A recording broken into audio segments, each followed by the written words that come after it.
Tapping పై రోజుకో సంచలన update తెరపైకి వస్తుంది. తవ్వే కొద్దీ విస్తుపోయే వాస్తవాలు వెలుగు చూస్తున్నాయి. ఒక్కో ఆఫీసర్లు విచారిస్తే కథలన్నీ ఒక్కొక్కటిగా బయటకొస్తున్నాయి. బ్లాక్ మెయిలింగ్ దందాలు నడపడం, ప్రత్యర్థి పార్టీల నేతలను టార్గెట్ చేయడానికే ఫోన్ ట్యాపింగ్ పరిమితమైందనుకుంటే తాజాగా కొత్త విషయం వెలుగు చూసింది. బీఆర్ఎస్ కోసం, ఆ పార్టీ గెలుపు కోసం టాస్క్ ఫోర్స్ పనిచేస్తుందన్న కొత్త విషయం తాజాగా రాధాకిషన్ రావు రిమాండ్ రిపోర్ట్ లో వెలుగు చూసింది.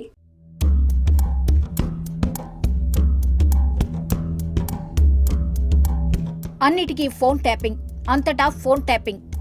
ఇదొక అస్త్రాన్నే గత సర్కార్ పూర్తిగా నమ్ముకుంది. తాజాగా పోలీసుల రిమాండ్ రిపోర్ట్లో సంచలన విషయాలు బయటకొస్తున్నాయి. ఈ ట్యాపింగ్ వ్యవహారంలో ఇంకా ఎందరున్నారు, ఎవరెవరు ఉన్నారన్న విషయాలు బయటకు రావడం ఖాయంగానే కనిపిస్తోంది. ఏ కేసైనా ఒక లైన్లో దర్యాప్తు కొనసాగుతుంటుంది. మొదట పాత్రధారులు, ఆ తర్వాత సూత్రధారులను ఫిక్స్ చేసేలా ఎంక్వైరీ కొనసాగుతుంటుంది. ఇప్పుడు ఫోన్ ట్యాపింగ్ వ్యవహారంలోనూ ఇదే జరుగుతోంది. రోజుకో నేత వచ్చి పోలీసులకు కంప్లైంట్ చేస్తున్నారు. తమ ఫోన్లు ట్యాప్ అయినట్లు అనుమానాలున్నాయని ఫిర్యాదు చేస్తున్నారు.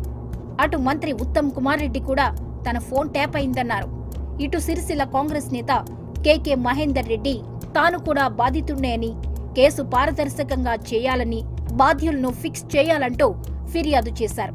అదే సమయంలో తమ దగ్గర ఉన్న ఆధారాలను అందిస్తున్నారు. ఓసారి రాధాకిషన్ రావు రిమాండ్ రిపోర్ట్లో పోలీసులు ప్రస్తావించిన సంచలన అంశాలేంటో చూద్దాం. ముఖ్యంగా నాటి అధికార బీఆర్ఎస్ పార్టీకి మేలు చేసేలా ఈ ట్యాపింగ్ టీం గేమ్ నడిపించింది. మూడోసారి అధికారంలోకి తీసుకురావడం కోసం ప్రత్యర్థి పార్టీల ఆర్థిక మూలాలను దెబ్బతీయడం, ఇదే కథ నడిచింది.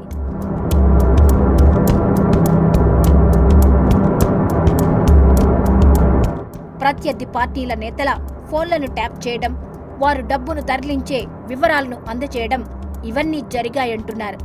ఆ లీడ్స్ తో టాస్క్ ఫోర్స్ టీం దాడులు చేయడం, నగదు సీజ్ చేయడం, ఇవన్నీ ఓ పద్ధతి ప్రకారం జరిగాయి.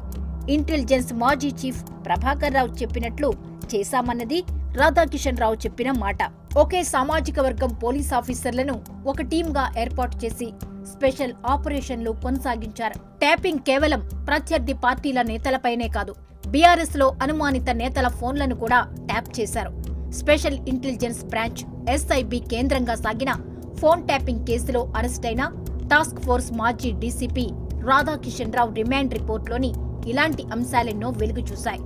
పంజాగుట్ట పోలీసులు నాంపల్లి కోర్టుకు సమర్పించిన రిమాండ్ రిపోర్ట్లో ఫోన్ ట్యాపింగ్ జరిగిన తీరు మొదలు బీఆర్ఎస్ కోసం పోలీసులు డబ్బును తరలించడం, ప్రత్యర్థి పార్టీలకు సంబంధించిన క్యాష్ సీజ్ చేయడం వరకు ప్రభాకర్ రావు ఆదేశాల ప్రకారమే జరిగినట్లు రిమాండ్ రిపోర్ట్ స్పష్టం చేస్తోంది. పదవీ విరమణ చేసిన ప్రభాకర్ రావును ఇంటెలిజెన్స్ చీఫ్ గా నియమించడం గత ప్రభుత్వ పెద్దల వ్యూహాత్మక చర్య అని రాధాకిషన్ రావు చెప్పినట్లుగా దర్యాప్తు అధికారులు రిమాండ్ రిపోర్ట్లో పోలీసులు పేర్కొన్నారు. ప్రభాకర్ రావు బాధ్యతలు చేపట్టాక ఒక క్రమ పద్ధతిలో ఒకే సామాజిక వర్గానికి చెందిన అధికారులను ఇంటెలిజెన్స్, ఎస్ఐపి టాస్క్ ఫోర్సుల్లో నియమించుకున్నారని గుర్తించారు. రాధాకిషన్ రావు 2017లో టాస్క్ ఫోర్స్ డీసీపీగా బాధ్యతలు చేపట్టారు. 2020 ఆగస్టులో రిటైర్ అయ్యారు. ఆ తర్వాత 2 సార్లు ఆయన పదవీ కాలాన్ని నాటి సర్కార్ పొడిగించింది. 2023 ఆగస్టులోనూ 3 ఏళ్ల పాటు ఆయన టాస్క్ ఫోర్స్ డీసీపీగా కొనసాగేలా ఉత్తర్వులిచ్చారు. ఇలా పొడిగింపులకు ప్రభాకర్ రావే కారణమంటున్నారు. అంతేకాదు, మాజీ అదనపు ఎస్పీలు భుజంగరావు, తిరుపతన్న, వేణుగోపాలరావు, డీఎస్పీ ప్రణీత్ రావును నియమించుకున్నారంటున్నారు. రాధాకిషన్ కు అనుకూలంగా ఉండే గట్టుమల్లును task force west zone inspector గా పెట్టారని, అలాగే రాధాకిషన్ రావుకు పరిచయం ఉన్న వ్యక్తి ద్వారా ప్రణీత్ రావును ఎస్ఐబిలో తీసుకున్నారంటున్నారు.